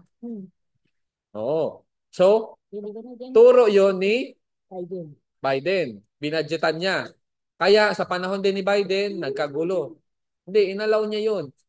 Na parang ginawang batas. Kaya ang daming, pag mayroon kang anak na bakla, mayroon kang makukuhang pera sa gobyerno para sa mga medicine nila, mga paggamot nila, at sa transition. Kasi iinom sila ng pills para magkadede. Yung mga lalaki. Oh. So, Pagdating kay Trump, anong ginawa ni Trump? Inalis yung mga bangga. Pinago. O, tinanggalan ng budget lahat ng gayon at lahat ng teacher na magturo ng nasa Kabataan. mali kang katawan. Babae ka na nasa lalaking katawan. Pag nagturo ka ng ganun, sabi ni Trump, ikukulong ka. Federal crime. O, binago niya. Ibig sabihin, ang gobyerno nagkakamali. Kaya pagka nagbago yung gobyerno, binabago din yung batas. Pero ang Bible po, hindi nagkakamali. Amen. Amen. Kaya walang binabago dito. Amen. Kaya saan mo ibabase yung tamang ugali? Sa Bible. Sasabi ng presidente o sasabi ng Bible? Sa Bible. Sa Bible. Kasi mamaya, sabihin ng gobyerno, hindi masama mag-addict, lalo kung kailangan mo mag-overtime. Tama Diba? naman, pastor, di ba? Kailangan ka talagang laging gising, kaya Oo. mag-addict ka. Oh, patay. Patay ka. Tama. Oh, Lagi kang gising. sa umpisa, siguro, ginawa nila yon. Paano pag tumagal, maging addict ka na nun? Yun ang Oh, kasi hindi magiging na addiction na yon. Sabi, yung mga konduktor daw, nag-a-addict daw kasi para hindi makatulog. driver. Oo nga. Ikaw ba, sasakay ka ba sa isang sasakyan na kung ang driver nun ay addict? Hindi na, Tanong siyempre, ko. delikado buhay Oh. mo doon. So, may mga ganyan, no, na minsan, ang mga tao nakakapagturo na ng Mali, mali para mapagtakpan yung mali. mali. Baka mali. Mali, mali. Ako, pag nagturo na ako sa inyo na ang mali ay tama, Ano yan? Tumigil na kami. May tumigil mali na na talaga kayo. tinuturo eh. Oo. Tinama mo na Kasi yung ako, mali. pag sinabi ko mali, mali talaga. Kahit ako, pagka nagkakamali, nagsasorry din kay Lord. Hindi ko sasabihin na yung ginawa ko mali ay tama. Mali talaga yon. Kasi pag once sinabi ko na tama yung ginawa ko mali, ay patay na tayo niyan. Ano nang ituturo natin? Tama? Mali. Eh di yung tama ang Kung ang susundin tama ay natin. mali at mali ay tama, anong gagawin mo? Hingi na lang tayo guidance kay Lord kung alin ang Mm. tama. Kaya ang authority ng tama o mali ay Bible. Kaya di ba kada quiz natin, tama o mali yung next? True or false? Tama o mali naman ngayon. Puro mali, mali. Puro mali, mali. Oh, Second Timothy 3:16, Jaydan 17, John 10:34-35, April. Matthew 5:17-19, Nazareno. Luke 24 sa'yo, 44-47. Kasi wala ka na, di ba? Oh, basa. Look, Second Timothy chapter 3 verse 17. Ang lahat ng kasulatan ay pinasihan ng Diyos at gamit pakinabang sa pagtuturo ng magpapagawa, sa pagsaway sa kamalian, sa pagtutuwid sa libong gawain, at sa pagsasanay para sa matubig na pamumuhay. Upang ang lingkod ng Diyos ay maging ganap at handa sa lahat ng pagtutuwid gawain. Okay. So, ang sabi, all scripture is breathed out by God and profitable for teaching, reproof, correction, and for training in righteousness. Okay, yun yung word of God. Ha? Pang tama sa mali. Kaya, tama yung sabi na authority siya sa conduct. O, sige, April na.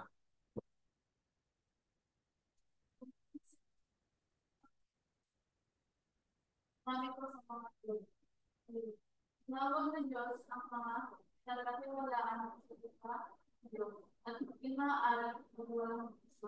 Ang sinabi ng Panginoon. Hmm. Is it not written in your law? O, sabi ni Jesus. 35, if he calls them gods to whom the word God came, that and scripture cannot be broken. O, ang salita ni Lord ay hindi pwedeng mabali. Okay, next. Unang pagkalaan ng Panginoon upang paliwanag ang bisa ang kautusan ng mga propeta. Ang Panginoon hindi upang paliwanag sa mga iyon kundi upang uparin. Tandaan niyo kailangan ang maamoy isang bundok o kunwit man ang kautusan is hindi mawawala ng bisa hindi hindi kaya sino mang magkakaroon sa akin. dahil hindi lang bahagi nito ng magtuturo ng Panginoon sa mga tao nito ay magiging pinakawakas Maria nila. Ngunit ang sumusunod sa mga sa kautusan ng tuturo sa mga tao na tumaring hindi nakila sa Maria nila. Oh, narinig nyo? Hindi dakil. Sino yung wag niyong isipin na nandito ako para i-abolish ang law or the prophets. I came to fulfill them para isakatuparan lahat ng Si mga Jesus. nakasulat. Si Jesus, ha? So, nasabi niya, for truly I say to you, until heaven and earth pass away, not an iota, not a dot will pass from the law until it is all accomplished. So, lahat ay importante. Letter, iota, comma, period, lahat. So, therefore, kaya kailangan yung word of God. Okay? Importante yan sa atin. Amen. Amen. No? Sige. Last. Hindi last. Ay, hindi pa. May Matthew pa. May Matthew pa. Luke chapter 24, Ikaw, Matthew verse 26 ka. 44 to 47. Pagkatapos sinabi niya sa kanila, ito ang tinutukoy ko ng sabihin ko sa inyo. Noong kasama pa ninyo ako, dapat matupad ang lahat ng nasusulat tungkol sa akin sa kautusan ng Moses, Oh, Law of Moses. Yan. sa aklat ng mga propeta at sa aklat ng mga awit. Binuksan niya ang kanilang pag-iisip upang maunawaan nila ang mga kasulatan. Sinasabi niya sa kanila, ganito ang nasusulat, kinakailangan magbasa at mamatay ang Kristo at pagkatapos siya ay muling mabuhay sa ikatlong araw. Sa kanyang pangalan, ang pagsisisi at kapatawaran ng mga kasalanan ay dapat ipangaral sa lahat ng mga bansa magmula sa Jerusalem. Okay, narinig niyo yon? So, these are my words that I spoke. So, everything written about me in the Law of Moses, yung mga prophecies sa Old Testament, yung mga binasa natin, no? Lalo sa Zachariah, no? Sa prayer meeting natin. So, makita mo na lahat ng yon ay sumasakatuparan kay Jesus. Amen? Amen. Okay, so ganun yung ano ni Jesus, no? Na yung word of God ay may authority, final authority in all matters of faith and conduct. Final authority ba yung word of God pagdating sa science? Hindi. Hindi. Final authority ba ang word of God pagdating sa philosophy? Final authority ba ang word of God pagdating sa math? Hindi. Oo. Kasi kung gamitin mo yung math at Trinity, tatlo sila, tapos 1 plus 1 plus 1 equals 1. Aya, malilito talaga yung mga tao, no? Kasi math yung gamit mo, iba naman ang equation ng theology. Di ba? Kaya nga, triune God. One God in three person. Okay. Last verse. Melody. Napag-uusapan natin yan sa ano? Matthew. Sa next ano 26. natin. Mateo 26, verse 53, 54. 53. Hindi mo ba alam, nasaan yung mic? 53. Hindi mo ba alam na kung hihingi ako ng tulong sa aking ama, ay papadalhan agad niya ako ng higit sa 12 batalyon ng mga anghel? 54. Ngunit paano matutupad ang mga kasulatan na nagsasabing ito'y dapat mangyari? Oh, 'di ba? Si Jesus pwede siyang humingi ng 2 batalyon na anghel para tulungan siya. Pero sabi niya, paano matutupad 'yung nakasulat kung gagawin ko 'yun? Ano? So, importante talaga 'yung authority at saka 'yung fulfillment ng word of God kay Jesus. Kasi paano na i-consider ng mga Hudyo na Messiah siya kung hindi man mangyari 'yung mga propesya sa kanya? Okay? Okay. So, yan lang yung ano natin, lesson natin dito sa tatlong dahil divine inspiration ng Bible, ito ay fully inerrant, sufficient and final, and authoritative. Mataas yung authority niya pagdating sa faith and conduct. Ano yung inerrant? Yung sa original manuscript lang. Hebrew and Greek. Okay? Minsan, pag graduate na kayo sa college, huwag kayo maging mayabang.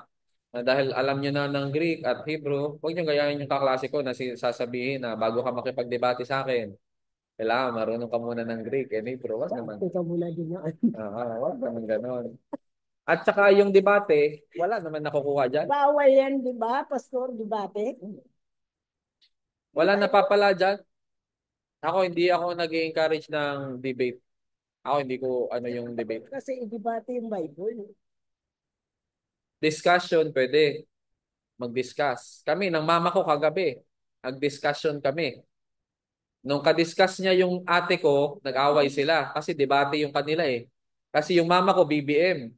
Yung ate ko, Duterte. Di nag-away sila, nagsisigawan. Sabi ko, anong pinag-away niyo? Politiko. Sabi ko, grabe naman kayong dalawa. Kami, magkaiba din kami ng pananaw. Siya din, BBM. Ako, iba din ako. Huwag ko nang bagitin kung alin akin. Pero, discussion lang kami. Hindi naman ako nang-aaway sa kanya. Mama ko siya eh. Pero sinasabi ko sa kanya yung tingin ko. Ganon, no? Kailangan, discuss lang. Walang taasan ng boses, walang away. Sabihin mo lang yung mga facts. Dati, nung nasa TikTok ako, madalas ako nagjo-join sa mga live. Doon, nakaka-discuss ko mga INC, mga MCGI, at saka mga OSAS. Yung OSAS, one save, always save na pananaw. OSAS daw yun. So ako, hindi naman ako naniniwala ng one save, always save. Pero naniniwala ako sa eternal security. So, depende na lang kasi yan sa pag-explain ng mga pastor eh. Pero Pastor, tama naman siguro, one save is always save. Kung pag-anuhin mo yun, yung hindi ka mag-ano talaga ng... Kailangan lang tama yung pag-explain. Pagka sinabi mo kasi one save, always save, magka-create ka agad siya ng debate na tanong eh. So, ibig sabihin, gagawa ka ng masama, langit ka pa rin. Kasi one save, always save. Ika na save doon. Kaya nga. So, kaya, sabi ko, naniniwala ako ng eternal security. Na secure tayo eternally kay God. Masisave tayo. Okay? Pero hindi yung one save, always save. Kasi merong nakakatanggal ng kaligtasan. Alam mo ba yun? Meron? Kasamaan. Hindi lang yun. Ang nakakatanggal ng kaligtasan sa Book of Hebrews ay tinatawag na doctrinal apostasy. Meron tinatawag na moral apostasy, yung mga kasalanan na normal. Sige, sulat nyo to. Ang nakakawala ng kaligtasan ay hindi moral apostasy. Ano yung moral apostasy? Kasalanan sa katawan, sa laman. Ang nakakawala ng kaligtasan Doctrine. ay hindi moral apostasy. Ang moral apostasy, ito yung nagyosi ka, nag-inom ka, nakapatay ka, ng babae ka. Hindi nakakawala ng kaligtasan. Tuwang-tuwa si Carl, oh. Sabi ni Carl, moral apostasy yun. Hindi nakakawala ng kaligtasan yun. Ang nakakawala ng kaligtasan ang tinatawag na doctrinal apostasy. Ang doctrinal apostasy, ito yung si Jesus yung tagapagligtas mo, tapos dahil sa pressure at sa problema, pinalitan mo yung tagapagligtas mo. Ang tagapagligtas mo na ay si nagpalit ka na, either naging worshiper ka na ni Satan, or sabi mo, ito na yung tagapagligtas ko. Yun yung nakakawala ng kaligtasan. Tinalikuran si Lord. Tinalikuran mo si Jesus. Kaya sabi sa Book of Hebrews, there is no sacrifice left for you because Jesus is the ultimate sacrifice. Kasi ang kwento sa Book of Hebrews, tingin sa akin, ang kwento sa Book of Hebrews, gusto nilang bumalik sa pagiging Judaism, Hudyo, kung saan magte-temple sacrifice. Kasi doon sa temple sacrifice, doon napapatawad yung kasalanan, di ba? I-sprinkle ka ng dugo nung pinatay na hayop, and sabihin sa'yo ng pare, your sins are forgiven. O di napatawad ka na. Sabi ng author ng Hebrews, hindi na pwede yon. Kasi si Jesus na yung namatay sa cross, yun na yung dugo niya yung nag-cover sa atin. Ngayon, bigla kang babalik doon sa temple sacrifice? Wala nang bisa yun. Kaya sabi, there is no sacrifice left for you. Wala na. Ano yung nakakawala ng kaligtasan? Doctrinal. Pag nagpalit ka ng tagapagligtas. Okay? Malinaw. O, tanungin mo yung katabi mo, maliligtas ka ba? Nililigtas ka ba? O, tanungin mo yung katabi mo, ano yung nakakawala ng kaligtasan? Doctrinal o moral? Sa'yo. O, tanungin mo. Dalawa sa'yo. Natural apostle. Karamihan ng mga may pagka-Arminius. O, tingin sa akin. Pag sinabing Arminius, mas leaning sila doon sa free will ng tao. Okay? Na pag sinabing Arminius, mas leaning sila sa free will na nasa kamay mo ang kaligtasan mo kung anong gagawin mo. Okay? So, dito, pag sinabing yung kaligtasan natin ay mawawala lang pagka doktrina. Nagpalit ka ng tagapagligtas. Okay? Kaya kahit anong mangyari, huwag ka magpalit ng tagapagligtas. Malinaw. Huwag mong palitan na gawin mo si Kibulo yung tagapagligtas mo. Ay, patay ka doon. Isang pastor sa sobrang May mag-claim na bagong anak ng Diyos. Pag di nyo ako tinanggap, impyerno kayo. Pag tinanggap nyo yun, impyerno kayo. Baliktad. Kasi sino lang ang anak ng Diyos? Si Si Jesus. Jesus Christ na pinako sa cross. Jesus of Nazareth. Wala nang ibang Jesus, ha? Hindi yung Jesus na lasinggero, ha? Kristo sa bungan. Hindi si Nazareno. Oh, ito pangalan, apelyido nito, Nazareno. Kristo ng sabungan. Oh, makinig. Malinaw ba? Pero pag nagkasala tayo ng moral apostasy, mawawala ba yung kaligtasan natin? Hindi. Save pa rin tayo. Pero, tingin sa akin. Tingin mo na sa akin. Save ka pa rin kahit gumawa ka ng moral apostasy, pero papaluin ka ni Lord. Ayan. Doon papalo, dadating yung disiplina. Amen. Amen. Didisiplinahin ka niya, papaluin ka niya, kasi nga anak ka niya. Pag di ka niya pinalo, hindi ka niya anak. Kasi ampon ka. Di ba minsan yung sabi, ang illegitimate na anak ay hindi pinapalo. Kasi nga, hindi nga tunay na anak eh. Oh. Kaya pag pinalo ka, ibig sabihin tunay ka na anak. Magpasalamat ka. So, trabaho ni God yun, magdisiplina sa atin. Kasi minsan kasi matigas ulo natin eh, no? Totoo naman, matigas naman ulo natin. Ako, matigas ng ulo ko eh.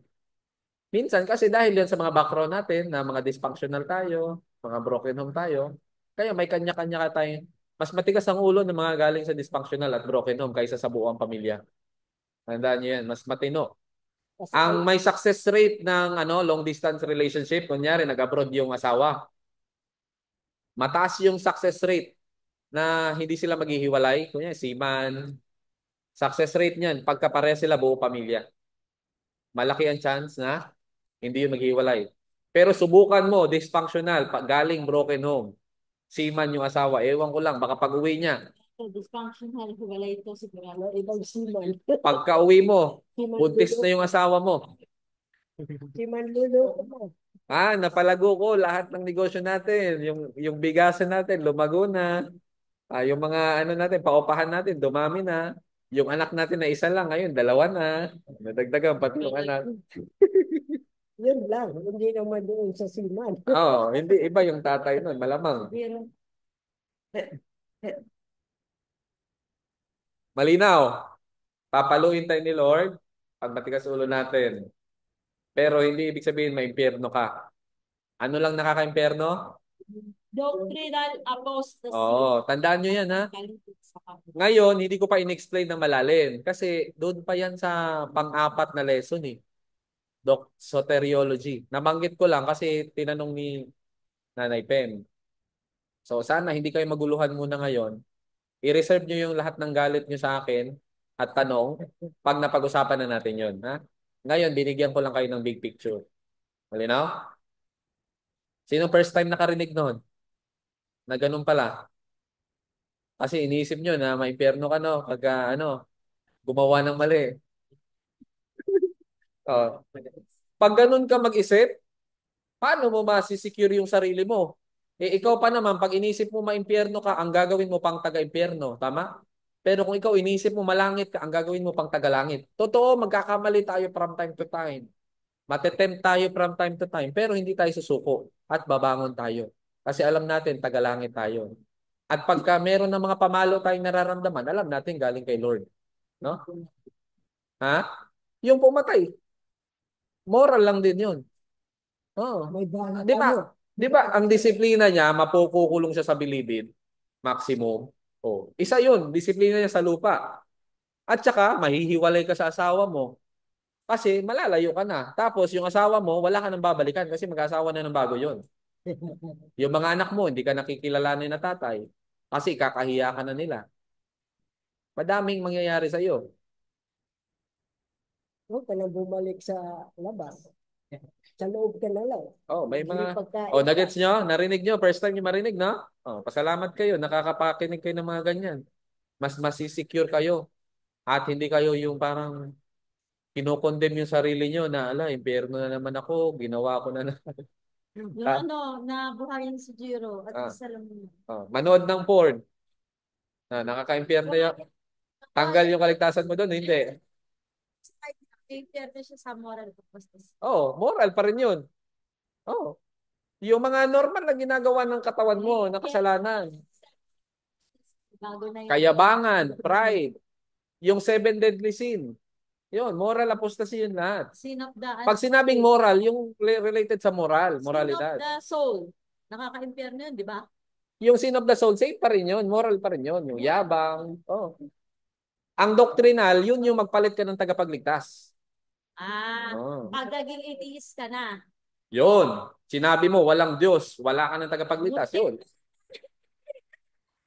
Yun talaga, pag walang Diyos talaga, impyerno ka talaga doon. Jaydan, uy. Sa sobrang, Sini? sobrang pagsubok na pinagdaanan Oo. ng Diyos. Yun ang nakakawala ng kaligtasan. Yung pagka nag-pray ka, ayaw kong banggitin yun. Baka makaluto kayo. Si, ano, Ian daw, Sample mo nga.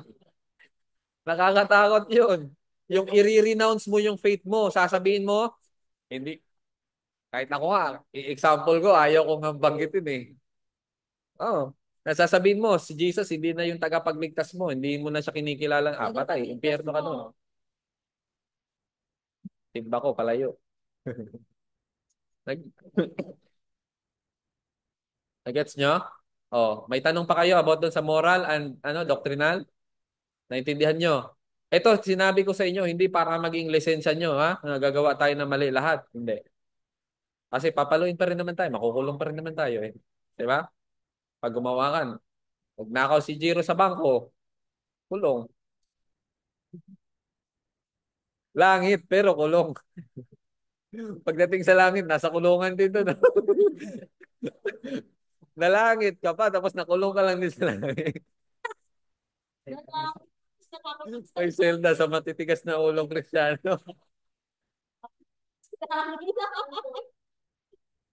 Ano Yung ka mga resistant sa nagda-drugs, tatats? langit ang ano nila. Yun, moral yun. Moral apostasy. Oh, malinaw? Real, malinaw na? Oh, ano yung nakaka-impyerno? Doctrinal. Oh, ano yung doctrinal? Ano yung doctrinal? Nawala ng faith. Anong ibig sabihin ng doctrinal apostasy? Wala ng tagapagligtas. Yo, nagpalit ka ng tagapagligtas. O yung moral na kasalanan, ano yon? Even yung pagpapakamatay, under lang yun sa moral. Apostasy. Jaydan, ano si Jaydan, no? Nabubuhayan ng loob si Jaydan, no? Sama plano mo ah. Kasi yun yung sabi, yun yung sabi ni Martin Luther. Si Martin Luther, merong nagpakamatay.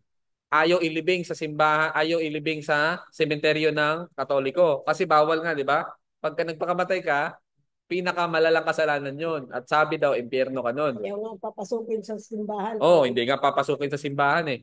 Pero sabi ni Martin Luther, yung bata kasi na nagpakamatay, sabi niya, itong batang to, hindi ito nagpakamatay. Sabi niya, kagaya ng isang tao na pumunta sa liblib na gubat, naglakad siya doon, at na-hold up siya doon, at sinaksak siya. Ganon din ang nangyari sa batang to. Parang ang nag-hold up sa kanya, yung kahirapan, yung kadaming problema na hindi niya nakayanan, na namatay siya. Kasi nagbigti yun eh, sa construction. Kung ano yung pinapantay niya na bahay, tinali niya yung sarili niya sa leeg, at sinabit niya doon sa pinapanday niyang bahay. Doon siya nagpakamatay. Under lang din sa moral, no? Pinasok sa simbahan, pastor. Hindi. Ang ginawa ni Martin Luther, pare si Martin Luther, siya yung naghukay mismo at pinilit niya na ilibing doon. At siya din nagbibisyon. Oh, siya din ang nag-bless kasi wala kang magbi-bless. Bawal. Oh, bawal nga 'yon sa Katoliko. Masyado mga ano na yung controversial na masyado pinag-uusapan natin, no? I-upload ko pa ba 'to? Baka baka makakuha ako ng sobrang daming kritik. Huwag na muna natin i-upload 'to. Pass na muna 'to. Kasi para lang to sa inyo na nakakaintindi at meron akong relasyon sa inyo, tama? So alam nyo na sincere ako sa tinuturo ko. Pag inilabas natin to sa labas, na tingin nila, hindi nila ako kilala, hindi nila alam kung concern ako, mamasamain nila yung turo ko. Tama? At mapapahamak tayo. Maraming basher. Wala namang problema sa basher, pero ingat pa rin tayo kasi mamaya hindi kayanin ng church yung pambabas. Ako kaya ko. Kayo, baka hindi nyo kayanin pag binabas na tayo. Kaya ko ba, sir? Wala naman po ganyan. Kaya ni Nanay Pem. O, malinaw. O, si Jaydan, ano yung doctrinal? Papakamatay siya. Kasi gusto mo naman. O, ano yung hindi nakakawala ng ng kaligtasan? Ano yung mga moral? May pamalo. Moral support. Moral support. Moral support ka daw sa moral apostasy mo. Ano yung mga moral? Kasalan ko. Ano pa? Moral apostasy. Pagsisinungaling. Yan. Ano pa? Oh. Ano pa? Ano pa? Oh. Ano pa? Ano pa mga moral? Lahat ng moral, apostasy, yan yung mga immoral na gawain. Under pa rin yan sa moral apostasy. Pero, hindi yan nakaka-perno. Pero kung marami kang kasex, kasi immoral nga, ano mangyayari sa'yo? Anong pamalo ni Lord sa'yo? Meron kang HIV, AIDS. Yun yung pamalo ni Lord sa'yo. Serena. Akala mo, di pala nakaka-impyerno to, dadamihin ko. Makikipag-sex ako sa lahat ng kaklase ko. Ganun ka. Mamaya, bata ka pa lang, may syphilis ka na, may HIV ka na. Doon yun sa sex. Sex. Unprotected sex yun.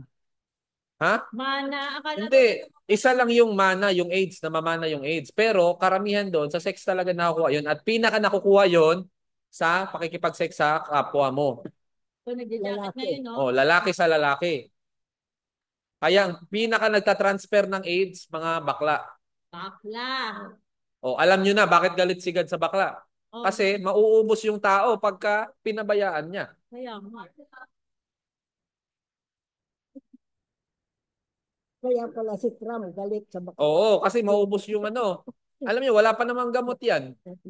Mawawala yung... Walang gamot. Kaya sabi ko sa inyo, nakakaligtas ka pa rin kahit manyakis ka. Pero yung pamalo ni Lord sa'yo, nasa katawan mo. Papanggirian kayo pag meron kayo mga ganung sakit. Tapos, mahihirapan kayo magbuntis, mga babae. Kasi yung katawan nyo, pag nakatry lang kayo makipag-sex sa ibang lalaki na hindi nyo asawa, pag nag-asawa kayo, yung sperm nung asawa nyo, i-consider na niya yon na virus. Bakit mama ni Jayden? Hindi kinukonsider. Mas malakas siguro yung immune niya o hindi ganun kapilian. Pero isa yon sa tendency. Kasi sabi yun ng OB namin na merong gano'n na i-consider na virus yung pumasok na sistema. Kasi minsan meron nang nire-register. Yung una mong pagka nakipag-sex ka na, yung una mong nakasex, yun yung ire-register niya na asawa niya. Uy, ito na yung partner ko. Nagpa-register. So naka-register ka na. Labas-pasok ka sa kanya, naka-register ka, walang problema. Hindi yun i-consider na virus. Pero, naghiwalay kayo at nakipag-sex ka sa iba, yun na, i-consider na yun na virus. Yun pala yung napangasawa mo, yung pangalawa o pang-sampo, patay.